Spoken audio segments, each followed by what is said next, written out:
बिस्मिल्लाहिर्रहमानिर्रहीम, अस्सलाम वालेकुम। तो जनाब कैसे हैं सब? उम्मीद है सब ठीक ठाक होंगे और बहुत खुश होंगे।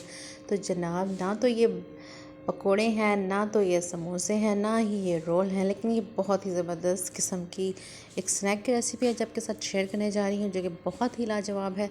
जब आपका दिल करे आपने मिनटों में इसको बनाना है और इसको इंजॉय करना है।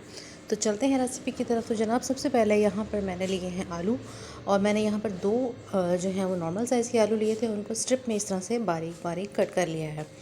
ठीक हो गया। इसी तरह मैंने यहाँ पर थोड़ी सी ली है बंद गोभी। बाकी चीज़ें मैं साथ साथ आपको यूज़ कर रही हूँ और बस साथ साथ मैं आपको बताती जाती हूँ। सबसे पहले एक बड़ा सा बाउल ले लेंगे और बाउल में डालेंगे ये आलू जिनके मैंने इस तरह से स्ट्रिप्स कट किए हैं। ठीक हो गया। साथ ही मैं डाल दूँगी बंद गोभी। आप यहाँ पर शिमला मिर्च और गाजर भी यूज़ कर सकते हैं। साथ ही मैं यहाँ पर बहुत ही बारीक स्लाइस में कट किए हुए प्याज लिए हैं, और इनको भी देखें आप इस तरह से बारीक बारीक से हैं, इनको हम इस तरह से डाल लेंगे। साथ ही यहाँ पर हरा धनिया और बारीक कटी हुई हरी मिर्चें लेंगे। ठीक हो गया। ये सारी चीज़ें जाएंगी, और साथ ही मैं यहाँ पर डालूँगी नमक, हल्दी पाउडर तकरीबन हाफ़ चम्मच के करीब, और साथ ही 1 टेबलस्पून के करीब मैं डाल दूँगी यहाँ पर लाल मिर्चों का पाउडर।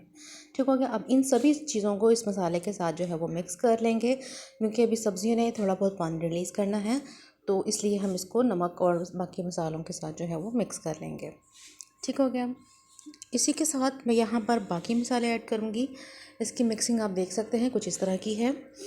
यहाँ पर मैं डाल रही हूँ साबुत धनिया तकरीबन 2 टेबलस्पून के करीब, ये मेजरमेंट है। और साथ ही मैं डाल दूँगी यहाँ पर 1 चम्मच जो है वो ज़ीरा भरकर। थोड़ी सी जाएगी इसमें, तकरीबन 1/4 चम्मच के करीब जो है वो अजवाइन मैंने यूज़ की है। साथ ही मैं यहाँ पर ऐड कर दूँगी कुटी लाल मिर्चें। अब इन सभी मसालों को डालकर अच्छे से इसकी करेंगे मिक्सिंग।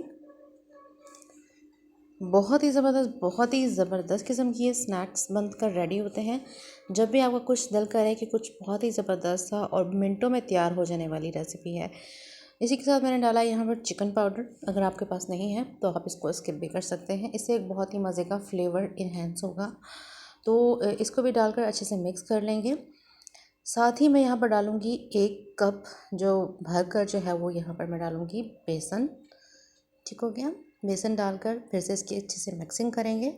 मैं यहाँ पर मिक्सिंग कर रही हूँ। आपने अभी तक चैनल को सब्सक्राइब नहीं किया तो चैनल को सब्सक्राइब कर लें, वीडियो को लाइक कर लें, क्योंकि आप बाद में भूल जाते हैं।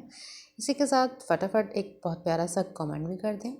अब थोड़ा थोड़ा पानी डालकर मैं यहाँ पर इसको अच्छा सा मिक्स कर लूँगी, और बहुत ज़्यादा पतला बैटर नहीं बनाना, और हमने इसको नॉर्मली रखना है। 2 चम्मच मैं दोबारा डाल रही हूँ, क्योंकि इसका जो बैटर है हमें थोड़ा सा ज़्यादा चाहिए, क्योंकि अभी जो मैं रेसिपी बनाने वाली हूँ इसमें आपको पता चल जाएगा कि इसकी जो क्वांटिटी है वो मैंने क्यों बढ़ाई है। ठीक हो गया। इसकी अच्छे से करेंगे मिक्सिंग। तो जनाब ये बहुत अच्छा सा मिक्स हो चुका है। अब इसे रेस्ट देने की कोई ज़रूरत नहीं है, बस हमने इसको जल्दी से बना लेना है। दूसरी तरफ आप देख सकते हैं मैंने यहाँ पर ब्रेड के कुछ स्लाइसेस लिए हैं, और आप यहाँ पर एक, अगर आपके पास बड़े साइज़ का कटर है तो आप कटर ले लें, वरना आप किसी भी किस्म का ढक्कन ले लें, या फिर आप कोई बहुत प्यारा सा प्याला ले लें, और उस प्याले से जो है वो आप इसकी शेप को ईज़िली बना सकते हैं, जैसे मैंने इस तरह से बना लिया है। ठीक हो गया।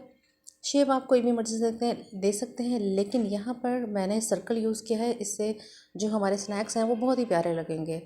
और इसी तरह हम इनको बाकी सबके मैं शेप बना लेती हूँ सर्कल में, और आप देख सकते हैं कुछ इस तरह के साइज़ शेप के मैंने बना लिए हैं। अब दूसरे स्टेप की तरफ चलते हैं। तो जो बैटर मैंने बनाया था, ऑयल गरम कर लिया है, इसके ऊपर मैंने इसको इस तरह से लगा दिया है, आप देख सकते हैं। और बैक साइड से भी मैंने थोड़ा सा इसको बेसन लगाया है, ताकि जो है वो ब्रेड में जो है वो डायरेक्ट ऑयल ना जाए और अनहेल्दी ना हो, इसलिए मैंने इसको थोड़ा सा इस तरह से कर दिया है। अब जनाब हमने ऑयल को किया है गरम मीडियम टू लो फ्लेम पे ही, क्योंकि अब डायरेक्ट करेंगे तो ये फ़ौरन जो है वो ब्राउन हो जाएंगे, इसलिए हमने मीडियम टू लो फ्लेम पर इसको एक साइड से पका लेना है। जैसे ही लगे कि आपको नीचे से जो है वो अच्छे से फ्राई हो चुके हैं, हमने इसको बहुत ही केयरफुली जो है वो इसको टर्न ऑफ कर देना है। इस तरह से इसको पलट देंगे ताकि ये अच्छे से असल जो फ्राई हमारी